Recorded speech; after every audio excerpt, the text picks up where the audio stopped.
Greetings, Ranger fans. Jake here for a deeper look at episode 32 of Power Rangers Dino Fury, Losers Weepers. But first, a rapid run-through. Let's kick off the counter. It's morphin' time.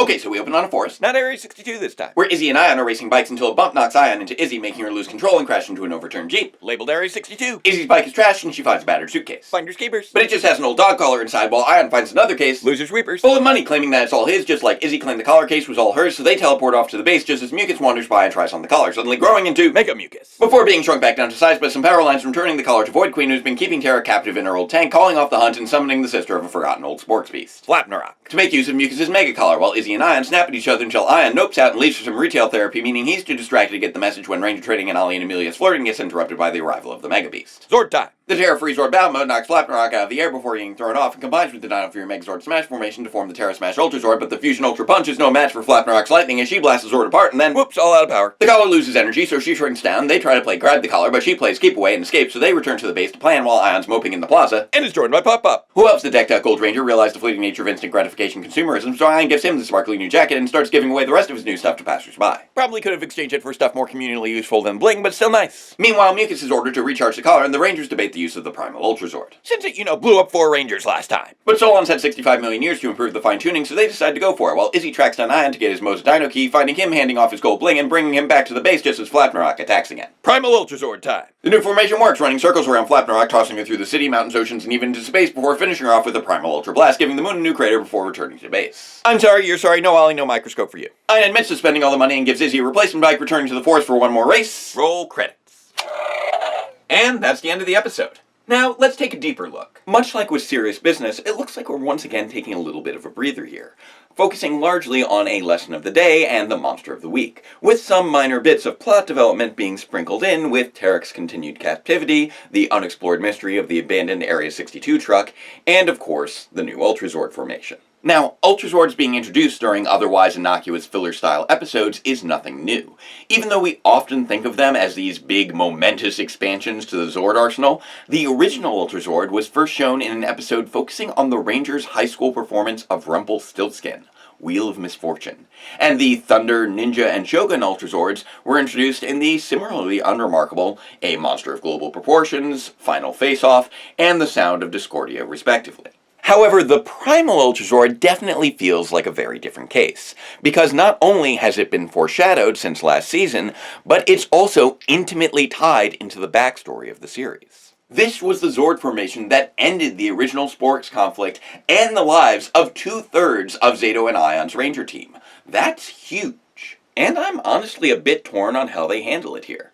Flapnarok's Mega Collar does turn her into a larger-than-average threat, and Solon's additional 65 million years of experience does serve as a clever and organic way for them to stabilize the Zord formation. But the Rangers also hadn't actually exhausted all of their options before attempting it, making it feel that they're just a little too ready to jump straight to a Zord formation that, again, destroyed 4 Rangers. I get that we don't see the Moza Razor or the rest of the Dinozords in the initial fight due to the lack of Sentai footage, but after seeing how haunted Zeo and Ion were during the episode Waking Nightmares, I would have suspected a bit more of a visceral reaction to the idea of using such a demonstrably dangerous Zord formation.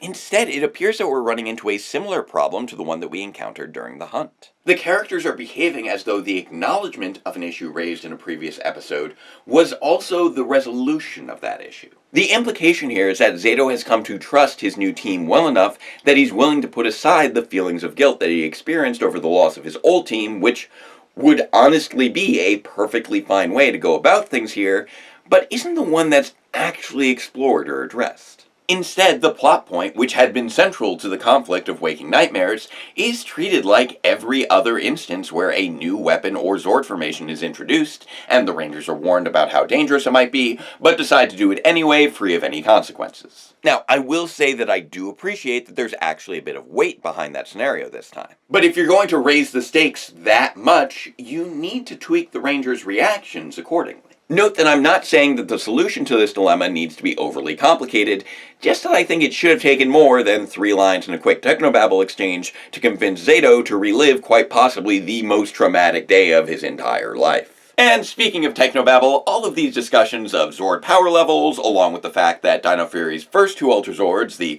Fusion Ultrazord and Terra Smash Ultrazords, didn't carry nearly the same level of difficulty for them, raises a very interesting long-standing question. What exactly is an Ultrazord? That's right, we're getting into this. Ultrazords are often thought of as being the ultimate combination, bringing all the Ranger Zords together into the most powerful form possible, but that hasn't always been the case. The Drive Max Ultrazord was introduced before the Overdrive Rangers even had their 6th team member, and was later surpassed by the Battle Fleet Ultrazord. And plenty of other installments had Megazords introduced after their first Ultrazord, including Beast Morphers, Ninja Steel, Zeo, and even Mighty Morphin. Plus, there's the fact that each of those seasons had multiple Ultrazords, and there's not even a general consensus on how many Zords should be included in an Ultrazord.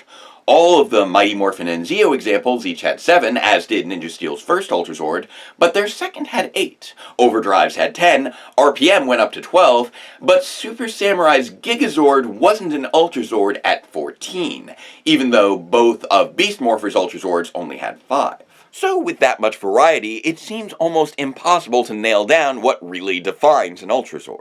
But I'm still going to give it a shot.